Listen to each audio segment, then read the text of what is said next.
Bir rəqəm dedilər mənə. Baxın, bu qədər vergiləri artırırlar. Niyə artırırlar? Mən sizə deyim, dövlət müəssisələrinin bir illik rabitə və nəqliyyat xərcləri 521 milyon manat imiş. 520, yarım milyard pul bu adamlar maşınlarına və benzinlərinə və telefon danışıqlarına pul xərcləyirlər bir ildə. Elə qısmaq istəyirsinizsə ondan qısın da. Yəni bilmirəm mən nə deyim. Buradan yenə deyirəm.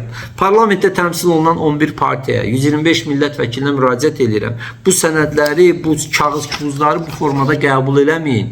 İnsanlara xidmət edin. İnsanların etirazını bildirin. Ayda 2 dəfə gedirsiniz görüşə o seçicilərlə. Görün o seçiciləriniz bu vergilərdən, bu təkliflərdən razıdırlarmı?